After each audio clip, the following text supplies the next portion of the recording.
Angelo Tremblay, bonjour. Bonjour. Ravi de vous retrouver ici en France. Vous avez été invité hier à Paris pour un colloque autour de la sédentarité organisé par l'ONAPS. J'aimerais dans un premier temps qu'on puisse revenir sur ce concept de sédentarité, puisque on nous a parlé très souvent de promotion de l'activité physique face à l'inactivité physique.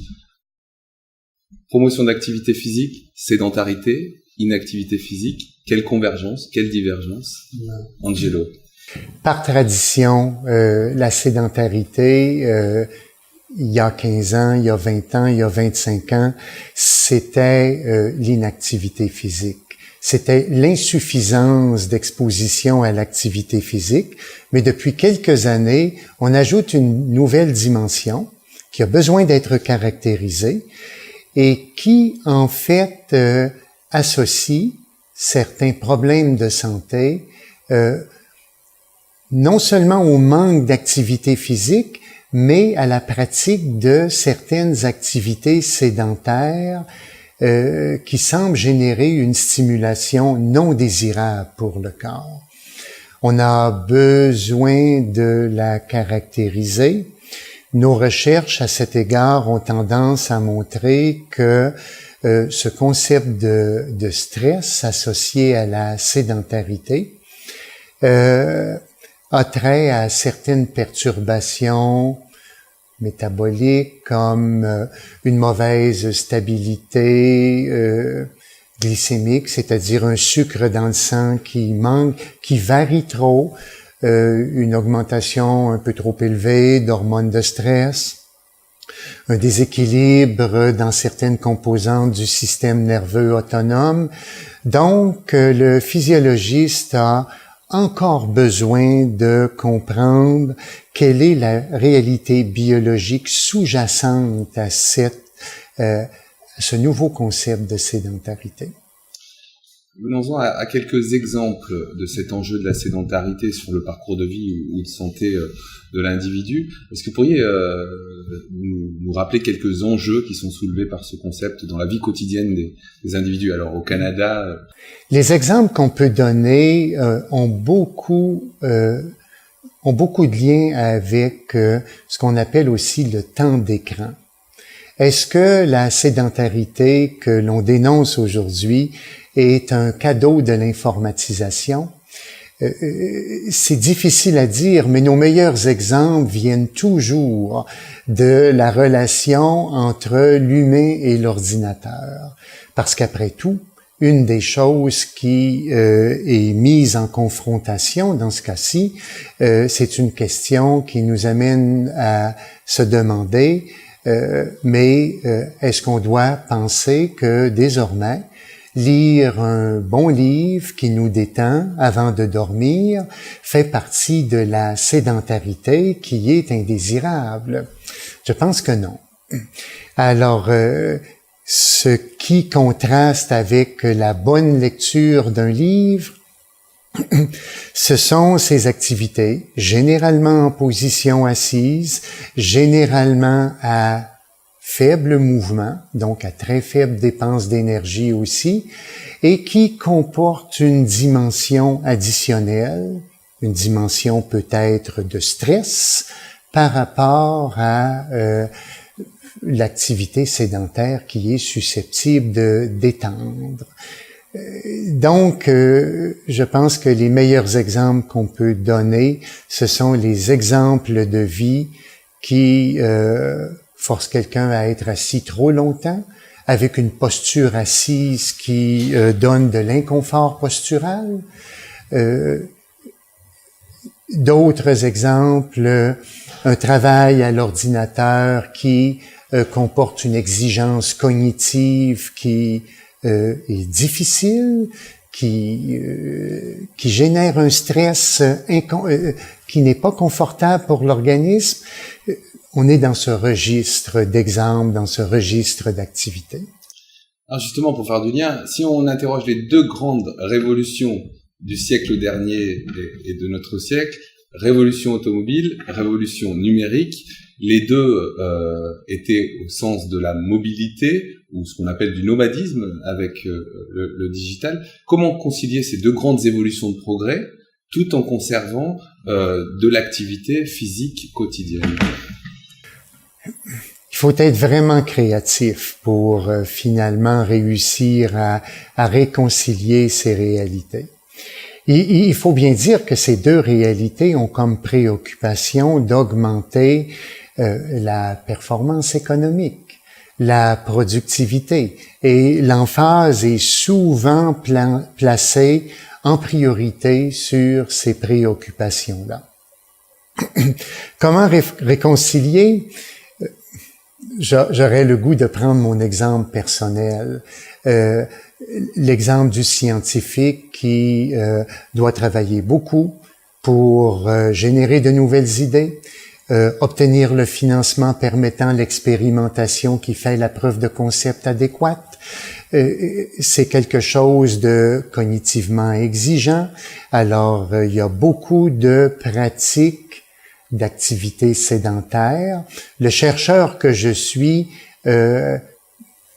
présente jusqu'à un certain point un comportement sédentaire. Donc, qu'est-ce que je fais pour réussir à composer avec cette réalité? J'essaie d'incorporer des activités physiques dans le contexte de mon travail.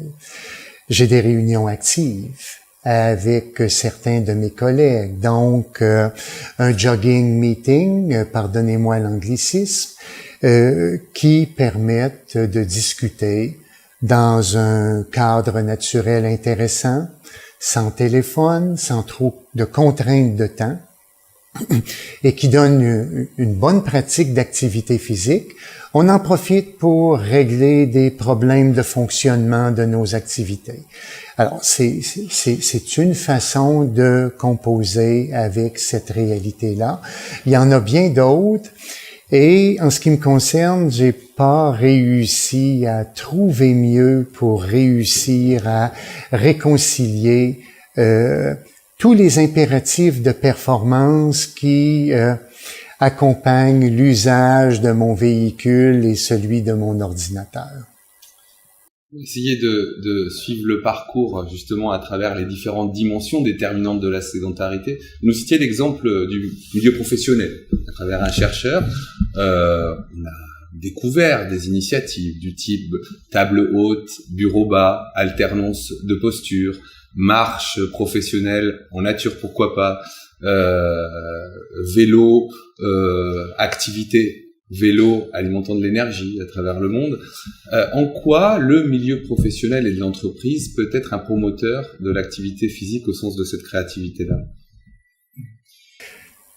Il peut l'être à bien des égards et pour plusieurs raisons. En ce qui a trait aux raisons, promouvoir la bonne santé économique de l'entreprise.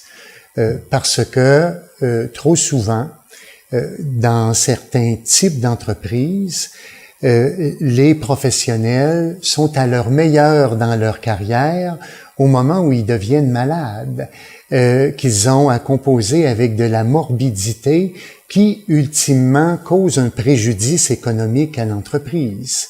Donc, une des raisons pour laquelle une entreprise doit favoriser la promotion d'une certaine forme d'activité au sein d'une entreprise, c'est sa propre santé à elle.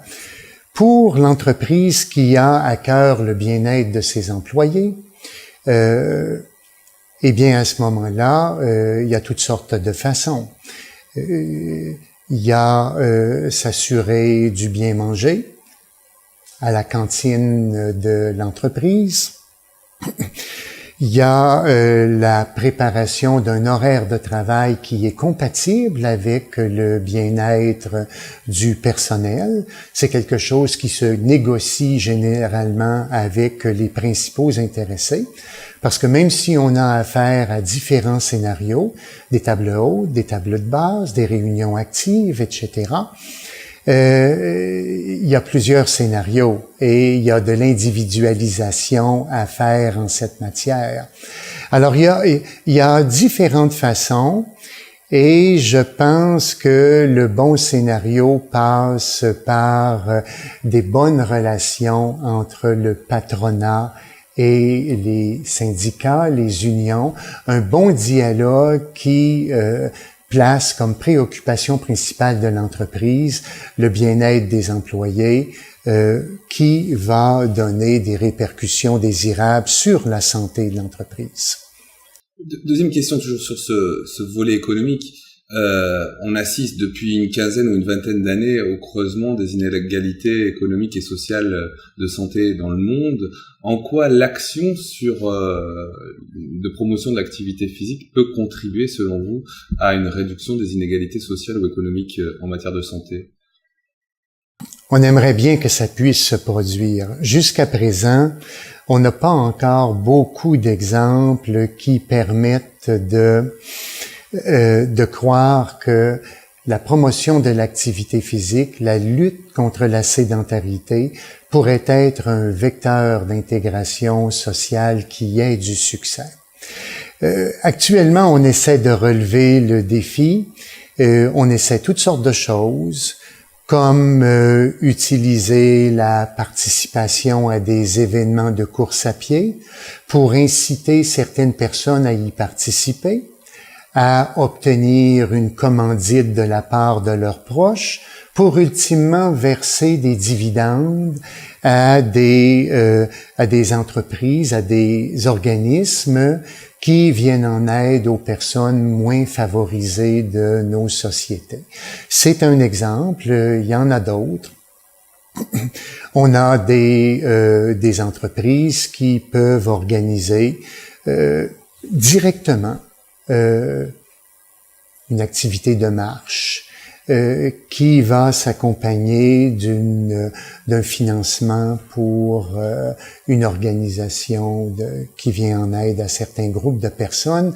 On a à développer des nouvelles façons de faire, et le jour où on réussira, on aura trouvé une raison de plus pour promouvoir l'activité physique, parce que à ce moment-là, si jamais la promotion de l'activité physique, on pourrait dire la même chose pour le bien manger, avait le potentiel de servir de vecteur pour réduire les inégalités sociales, on aurait certainement un argument de mobilisation additionnel pour engendrer un mouvement de masse. Après l'économie, j'aimerais qu'on passe aux déterminants sanitaires, justement, en matière de sédentarité. À travers deux questions. La première, on sait l'évolution de la pathologie chronique dans le monde, ou des grandes pathologies chroniques dans le monde. Comment questionner la place de la sédentarité auprès des patients atteints de pathologies type diabète, post-AVC, ou encore problématiques cardiovasculaires, on en parlait hier. Quelle articulation entre la promotion de l'activité physique et le bien-être de ces personnes? On a différents scénarios de promotion. Le plus commun, du moins chez nous, c'est la promotion générée par des organisations de santé publique qui vont mettre en évidence de nouvelles recherches ou mettre en évidence le risque que certaines pratiques certaines pratiques de vie, comme la sédentarité, puissent engendrer à l'égard du risque de certaines maladies. Donc ça, c'est quelque chose qu'on fait. Plus récemment, on a essayé de tester une nouvelle approche, celle qui consiste à établir un partenariat entre le médecin de famille, le diététicien et le kinésiologue, le spécialiste de l'activité physique. Alors, le médecin va poser un diagnostic de syndrome métabolique auprès d'un individu et au lieu de lui prescrire une médication, va le référer à ses collègues professionnels de la santé qui vont favoriser le bien bouger et le bien manger dans une perspective de renverser les complications métaboliques. Ça génère beaucoup de satisfaction, ça donne des résultats positifs et ça nous incite à continuer. Donc, dans ce cas-là, on profite de l'aura du médecin, de son impact particulier auprès de l'usager, auprès de son patient, pour augmenter l'influence qu'il pourrait avoir afin de favoriser l'adhésion à de saines habitudes de vie.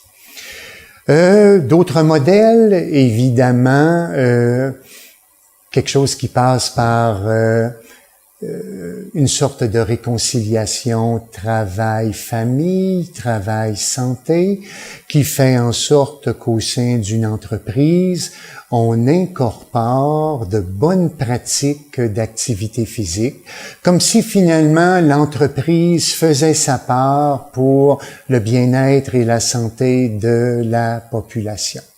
Donc, ça fait partie d'exemples là qui ont le potentiel de favoriser l'adhésion.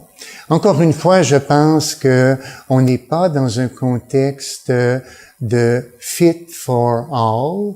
Il y a différents scénarios qui peuvent s'avérer intéressants. Il y en a qui vont mieux convenir à certaines personnes qu'à d'autres, et une diversité d'offres de services est susceptible d'augmenter les chances de succès. Toujours autour de la santé, la promotion de la santé encourage à faire des efforts tout particuliers sur les âges extrêmes de la vie, la petite enfance et les personnes âgées. Petite enfance, école, on a découvert hier un exemple visant à apprendre en bougeant, apprendre en marchant toutes les disciplines. Comment faire évoluer avec créativité l'espace scolaire au service de la lutte contre la sédentarité? On a de beaux exemples en ce qui a trait à la familiarisation auprès de la petite enfance à l'école, que ce soit par l'offre de beaux aliments, la sensibilisation au bien manger. La même chose pour la pratique de l'activité physique. Au-delà de ça, est-ce qu'on devrait rendre plus systématique la sensibilisation au bien manger, à la prévention de la sédentarité, à la promotion de l'activité physique dans le cursus scolaire? L'idée étant que, tout comme pour l'apprentissage des mathématiques, de la langue française, de la connaissance de l'histoire, on a du contenu à l'école qui est structuré afin de sensibiliser, d'une part, mais également dans le but de donner de l'autonomie aux futurs consommateurs que seront les enfants de la petite école. Il manque beaucoup de littératie chez nous en ce qui a trait à la bonne compréhension des messages reliés à la saine alimentation, à la bonne compréhension des messages que l'on a sur les étiquettes. Alors, à ce moment-là, l'apprentissage scolaire, visant un certain savoir et un savoir-faire, aurait le potentiel d'augmenter la compétence des consommateurs et la capacité de faire preuve de discernement envers certaines entreprises de marketing, y compris la publicité trompeuse. Personnes âgées maintenant, faciliter la mobilité dite douce ou active des personnes âgées dans une cité, dans des cités où le nombre de personnes âgées, en tout cas dans les pays, les vieux pays continentaux qui sont les nôtres, augmente significativement. Quelles actions, quels enjeux? Beaucoup d'actions visant à leur donner le maximum d'autonomie. Donc, ça passe évidemment par la promotion de l'activité physique, parce que qui dit activité physique chez la personne âgée dit meilleur fonctionnement corporel. Alors, on n'a pas seulement comme objectif là de faire partie d'un club de marche. On veut conserver la capacité d'attacher ses souliers. On veut conserver donc la bonne flexibilité qui nous confère la capacité de bien fonctionner dans l'ensemble des gestes qu'on a à accomplir au quotidien. Alors, à ce moment-là, on a à imaginer des scénarios, le maximum de scénarios pertinents pour leur permettre d'être autonomes, et bien évidemment, l'activité physique est une composante essentielle de ce qu'on a à offrir pour permettre aux gens d'être autonomes. Et on a, bien sûr, à fournir une attention spéciale à la condition des personnes âgées, peu nantis, avec peu de moyens, qui présentent une vulnérabilité particulière. Sur la base de notre expérience, personnellement, je suis impliqué dans une organisation qui vise à donner de l'autonomie aux personnes âgées et vulnérables, et donc on met en place toutes sortes d'activités qui ont comme objectif premier l'autonomie. Et l'autonomie va être favorisée par de saines habitudes de vie. Et bien sûr, la capacité d'en profiter. Parce que il arrive parfois que l'adhésion à un mode de vie sain a un coût économique qui n'est pas à la mesure de ce que certaines personnes ont le potentiel de s'offrir. C'est vrai pour toutes les catégories d'âge, et c'est certainement aussi vrai pour les personnes âgées. Troisième axe totalement déterminant de la sédentarité, à savoir l'environnement, la qualité de l'environnement de vie des individus et la compréhension de cet environnement. Un exemple, la ville. La ville aujourd'hui est souvent aménagée avec une signalétique urbaine pour les voitures, puis pour les vélos, puis pour les piétons. Comment, on parle de multimodalité de la mobilité à tout âge, comment essayer de concevoir une communication, en tout cas une information qui soit à la frontière de ces trois modes de mobilité dans la ville?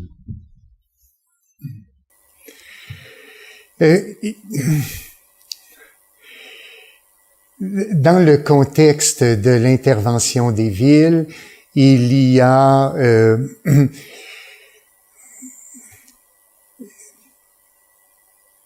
la question comporte de grands enjeux.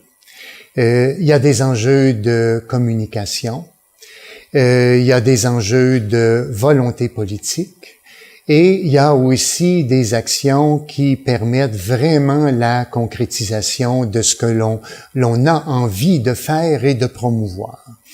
Je pense à la ville de Québec, où je demeure.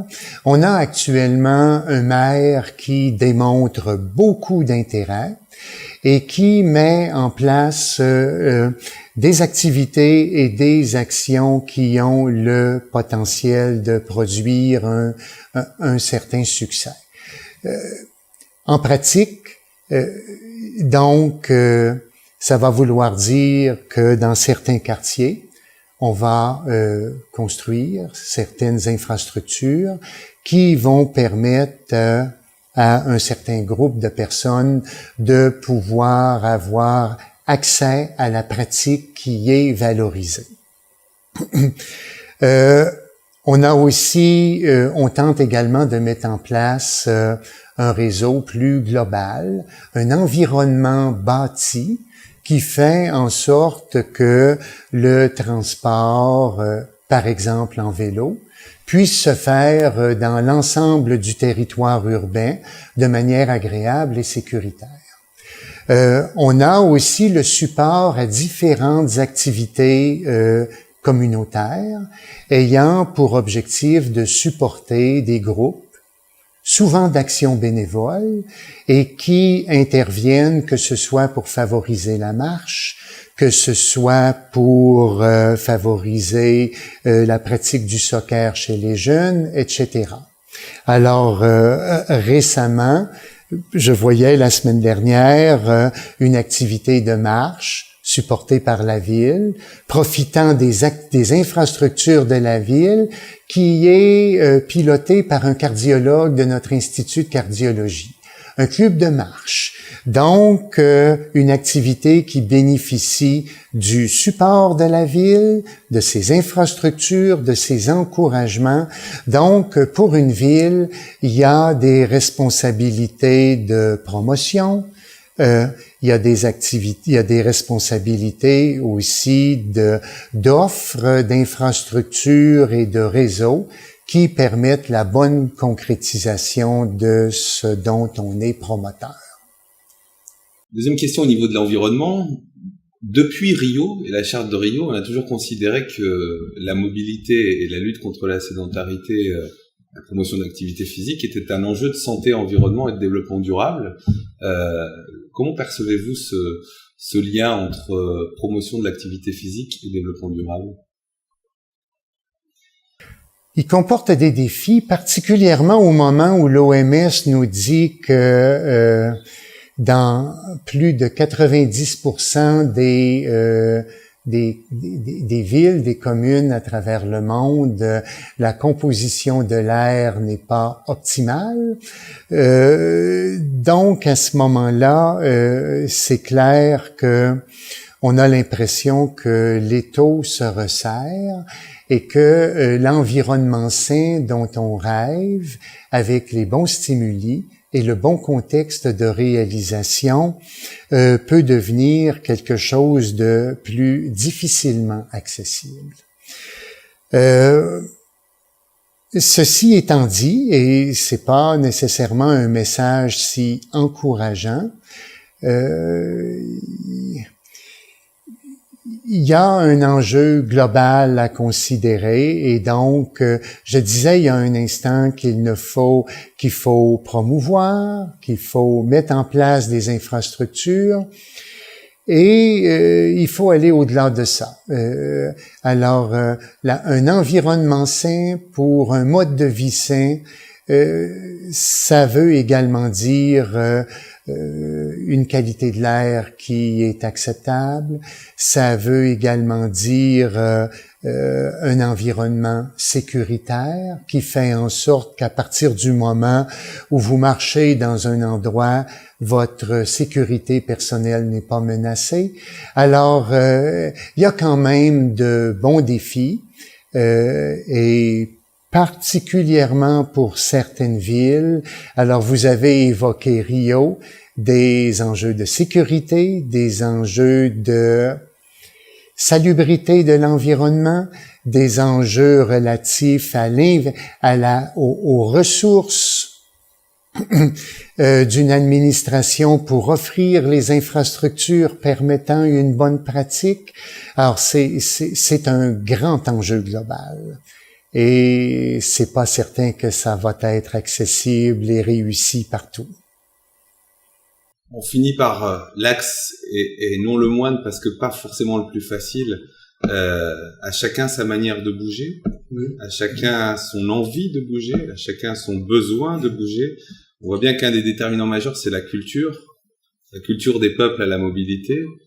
Quand on voit le nombre de kilomètres que parcourent certains enfants aujourd'hui dans certains pays pour aller à l'école, et d'autres un peu moins avec les véhicules et les transports en commun dans les pays développés, comment co-construire aux frontières de ces besoins et ces envies qui sont totalement singulières, une envie commune et collective, on dirait communautaire au Canada, autour de la sédentarité, de la lutte contre la sédentarité?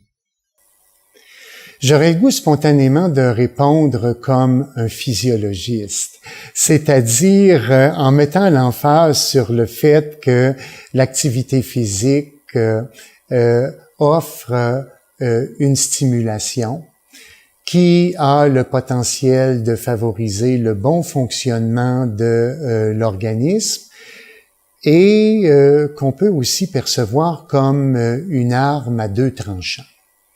Vous évoquiez des facteurs de culture qui fait que des enfants ont à marcher un demi-marathon par jour pour aller à l'école. Ça peut être trop. Il faut bien se dire que à un moment donné, la grande stimulation d'activité physique peut atteindre un seuil qui génère trop de fatigue, trop de stress et dans certains cas même des lésions corporelles. On n'a qu'à en parler aux grands athlètes qui sont quand même assez souvent blessés et qui vont dire il y a eu de la surutilisation, de l'overusing, comme disent nos collègues anglophones, en ce qui a trait à la pratique. Il y a aussi des gens, et on n'aime pas beaucoup le dire, mais il y a aussi des gens qui sont des contre-répondeurs à l'activité physique, des adverse responders. On a testé ça chez nous. Le mérite revient principalement au professeur Claude Bouchard, qui, chez de grandes cohortes, testé un peu partout à travers le monde, qui a démontré que le programme d'activité physique, soi-disant idéal, supervisé par des spécialistes de l'activité physique, peut ne pas être bénéfique auprès de certaines personnes qui, d'un point de vue de certains indicateurs de santé, se détériorent en réponse à un programme d'activité physique plutôt que de s'améliorer. Donc, à ce moment-là, ça impose des nuances en ce qui a trait à la perception globale de la stimulation. On peut dire qu'en général, un programme d'activité physique, une pratique d'activité physique bien dosée est bénéfique pour une très grande majorité des individus. Mais au départ, on a à garder à l'esprit que certaines personnes peuvent ne pas bénéficier de manière optimale de ce qu'on penserait comme étant bénéfique pour elles, a priori. Une autre question qui émerge de ça, c'est est-ce que les personnes qui sont peu disposées, peu motivées envers l'activité physique sont des personnes qui seraient des adverse responders? On peut penser que non, parce que beaucoup d'études qui ont testé ce type de personnes-là ont documenté des bénéfices. Autre chose qui est très importante dans la mise en place sociale de conditions favorisantes pour tenir compte des facteurs de culture, c'est justement le respect de ces particularités de culture et, dans le meilleur des mondes, du respect de l'individualité des gens. Alors, plus on a la capacité d'avoir une offre d'activité physique qui cadre bien avec la manière de vivre des gens, plus on a une offre qui a une bonne compatibilité avec ce que les individus peuvent effectuer et ont le goût d'effectuer, eh bien, à ce moment-là, on a davantage de chances d'avoir du succès. C'est un peu une question de bon sens, mais clairement, que l'on parle de culture ou que l'on parle de réponse individuelle à la promotion de l'activité physique, on a besoin de tenir compte des particularités parce que clairement on n'est pas dans un contexte là qui convient pour lequel une seule solution convient à tous. Il y a aussi, dans la même lignée, il y a des gens qui sont particulièrement vulnérables et pour qui la pratique d'activité physique pourrait ne pas s'avérer le meilleur moyen d'intervention en première instance. Il y a des gens dont la condition est fragile et à plus forte raison, à ce moment-là, on doit s'assurer de leur capacité de prise en charge. Parce que, à certains égards, l'activité physique, c'est un peu comme un vaccin. C'est là pour favoriser des adaptations, pour renforcer le corps, mais encore faut-il avoir la bonne capacité de s'accommoder du dérangement momentané qu'entraîne le stimulus pour finalement bénéficier d'adaptations qui seront bénéfiques pour la personne de tous âges. Donc, beaucoup de facteurs, mais un mot-clé au bout de ce long récit, c'est le respect des particularités des cultures, le respect des particularités des individus. Et quand on échoue à ce niveau-là, il y a de bonnes chances qu'on ait un échec sur l'ensemble de l'entreprise. Question au niveau de cette sédentarité dans tous ces états. La question de la représentation, parfois on est tous victimes du fait d'avoir une représentation de l'activité physique qui soit assez proche de l'activité sportive et d'un effort difficile à fournir vu notre manque de temps, vu notre parfois nos occupations par ailleurs, etc. Comment promouvoir une lecture plus graduelle, plus simple, plus ancrée dans la réalité de notre quotidien? En utilisant des outils simples notamment. Alors donc, si on veut s'assurer que la prescription d'activité physique, que le stimulus d'activité physique soit celui qui convienne le mieux, bien notre promotion doit s'accompagner de certains trucs, de certaines manières de faire qui ont le potentiel de donner des balises à la personne qui fait de l'activité physique.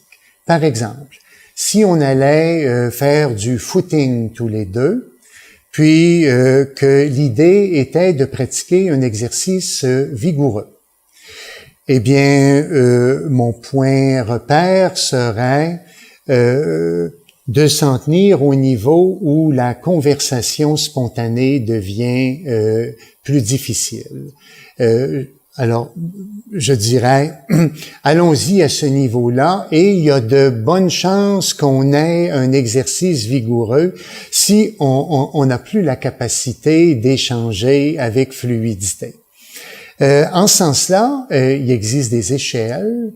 Une qui est largement utilisée au niveau international, c'est l'échelle de Borg qui est associée au nom d'un chercheur suédois qui l'a développé et qui a été validée pour graduer le niveau d'effort en fonction de la réalité biologique des individus.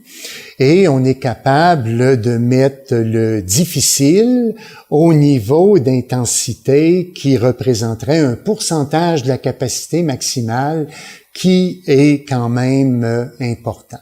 Donc, avec des balises, des trucs, des recommandations user-friendly qui veulent dire quelque chose pour le pratiquant, ça va aider à avoir la bonne pratique. Angelo, je fais juste un petit clin d'œil à Nathalie Boivin au Canada et aux capsules santé. On va encourager peut-être en lien avec l'ONAPS à créer, donne-moi tes trucs pour promouvoir l'activité physique en France comme ça avait été fait sur les capsules. Donc quels seront les trucs des Français? Quels seront les trucs des Français, les bonnes phrases des Français? Alors les phrases, les trucs qui favorisent l'engagement, la mobilisation et le goût d'essayer. Je crois qu'on a fait un petit voyage au cœur des déterminants économiques, sanitaires, environnementaux, culturels de la sédentarité dans les différents pays.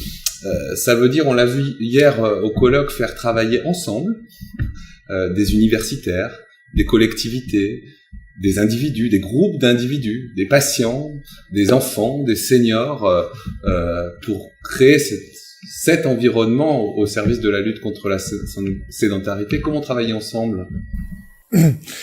On travaille ensemble en collaborant. Et vous savez, cette question-là me fait penser un peu à la vie politique, hein. Alors que nos politiciens, pour poser les bons gestes, doivent s'assurer de tenir compte du maximum de préoccupations, du maximum de compétences, à défaut de quoi on va toucher à quelque chose et même avec le désir de bien faire, on réussira bien à générer quelques effets pervers qui, au bout du compte, vont nuire à l'œuvre. Donc, on travaille ensemble en définissant bien les concepts. C'est le rôle de l'ONAPS de faire cela, notamment. L'ONAPS qui organisait le colloque qu'on a eu hier. Tant mieux si on peut compter sur une volonté politique qui est engageante, parce que on a la garantie qu'au plus haut niveau, il va y avoir des actions qui ont le potentiel d'avoir un large spectre et de toucher une bonne partie de la population.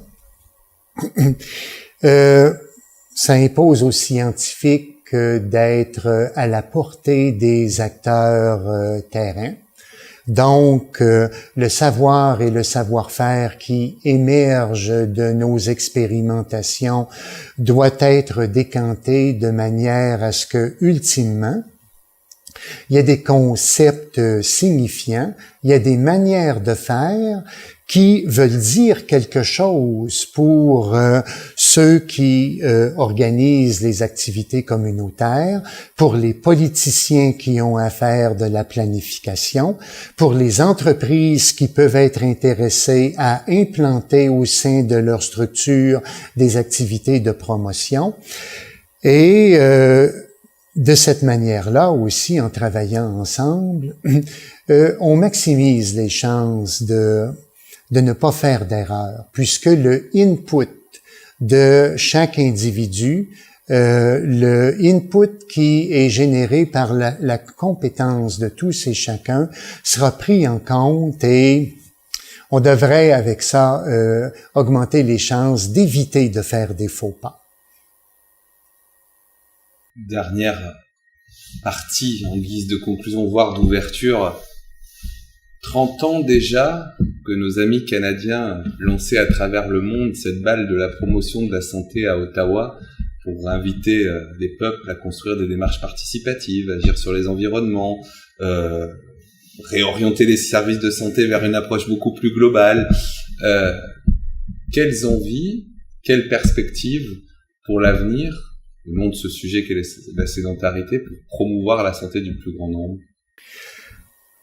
La perspective, c'est, je pense, qu'il faut continuer sur le momentum qui avait été généré par la Charte d'Ottawa, parce qu'on réalise qu'il y a encore énormément de travail à faire.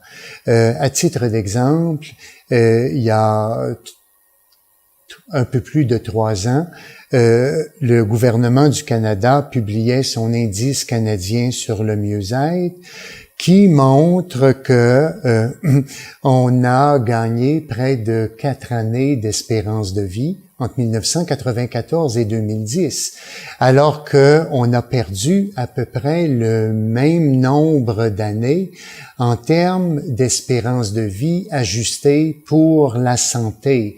Donc, malgré les bonnes intentions du départ, en ce qui a trait aux maladies non communicables, celles qui sont notamment en lien avec la sédentarité, c'est pas évident qu'on a fait des progrès et c'est très clair qu'il y a devant nous d'immenses défis.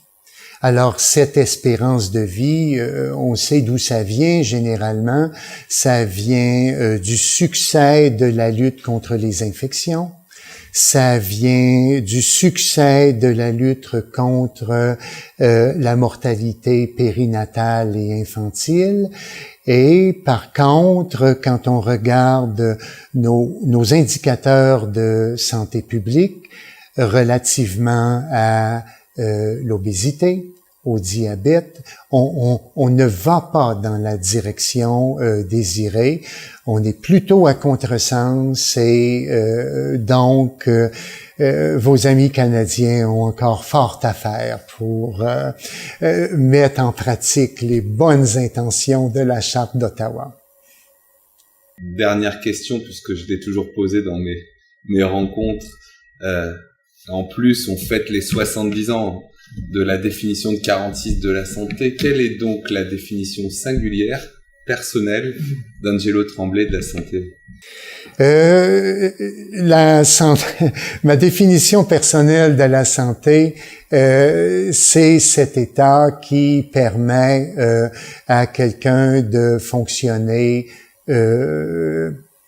sans contrainte dans ses activités de tous les jours, c'est-à-dire qui a la capacité de prendre en charge tout ce qu'il a à faire, sans douleur, sans souffrance et avec une certaine jouissance là de sa bonne condition. Donc, beaucoup en ce qui me concerne de la bonne capacité de prendre en charge son quotidien sans inconfort.